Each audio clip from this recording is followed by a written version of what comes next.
Bonjour à tous, ravi de vous retrouver pour ce Morning Echo du jeudi 10 octobre 2019. La photo du jour, c'est l'offensive turque dans le nord de la Syrie. C'est une situation assez instable qui va en découler puisque l'objectif c'est de combattre la menace terroriste, mais bien entendu sous la surface, bien entendu de contrer toute offensive kurde, de pouvoir créer un éventuel État dans cette région. Donc situation à suivre bien entendu dans un contexte, vous voyez, où l'optimisme était de rigueur hier sur les marchés. Le marché américain notamment a pris 1%. Début aujourd'hui des négociations ont lieu entre les négociateurs chinois et américains. Vous voyez que pour le moment les taxations américaines sur les produits chinois ont augmenté de manière graduelle.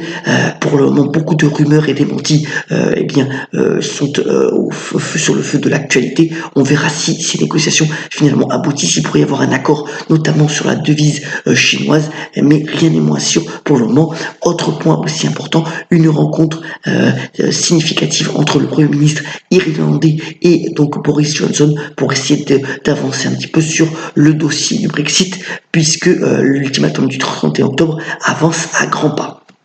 Autre point aussi important, c'est l'OCDE qui est à la manœuvre pour pouvoir taxer de manière globale les différents géants du numérique. L'objectif, c'est que les entreprises comme Google, Apple ou Facebook soient taxées dans les différents pays en fonction de leur chiffre d'affaires dans ces pays et de manière respective. Et ce projet pourrait aboutir d'ici à juin 2020. C'est un beau projet sous l'égide donc de l'OCDE pour rendre finalement la taxation plus équitable.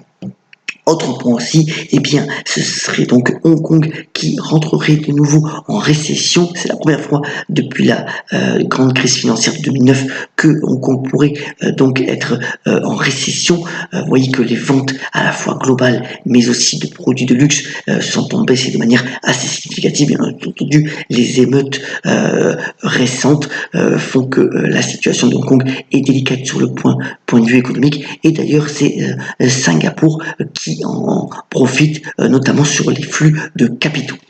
Autre point aussi dont je veux vous relayer, c'est cette étude faite par les Échos ce matin démontrant que depuis la crise du lait de 2015, de nombreux agriculteurs et producteurs se sont mis au lait bio et que cela fonctionne tant en termes d'effectifs que de volume de vente. Et c'est toute la filière qui donc en profite, avec notamment Lactalis qui veut avoir l'ambition de devenir numéro 1 mondial sur ce créneau. Donc voilà, un beau changement pour ces agriculteurs qui profitent de l'engouement des consommateurs pour le bio et donc sur le lait, c'est quand même une bonne nouvelle. Venons-en au bref. Alors d'abord, résultat donc de LVMH hier. Alors à la fois LVMH et Dior ont très bien fonctionné.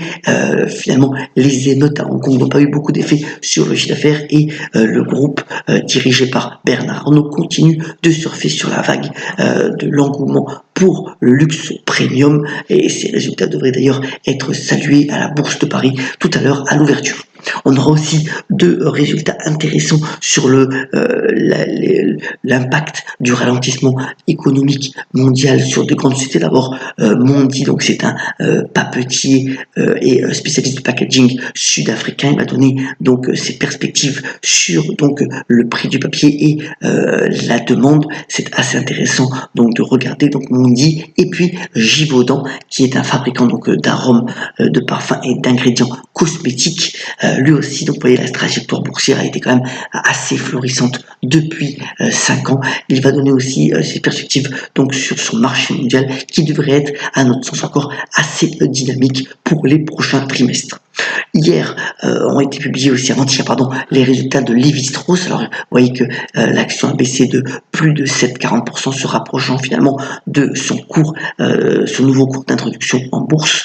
Alors Lévi-Strauss pâtit donc de difficultés aux États-Unis, mais a de fortes ambitions à l'international puisque le groupe veut ouvrir 100 magasins dans les prochains mois. Vous voyez que c'est une action qui a un beau dividende de 3,40%, toujours intéressant à scruter, mais plutôt à moyen long terme. Connaissez-vous Proprio? Eh bien, Proprio, c'est la nouvelle agence immobilière, donc nouvelle génération qui s'appuie sur le digital. L'objectif, eh bien, c'est de proposer finalement aux vendeurs une commission moindre. Normalement, la commission pour une vente d'un logement, eh bien, c'est 5%. Proprio propose donc 1,99% avec de nombreux outils digitaux. Alors, la boîte a levé récemment 20 millions d'euros pour bien financer son développement. Ils sont déjà présents à Paris et à Nice et ils veulent très vite donc s'implanter aussi à Marseille et à Lyon. Voilà, donc c'est une nouvelle génération d'agences immobilières et c'est assez intéressant de connaître finalement proprio.fr, surtout si vous êtes sur le point de vendre votre logement.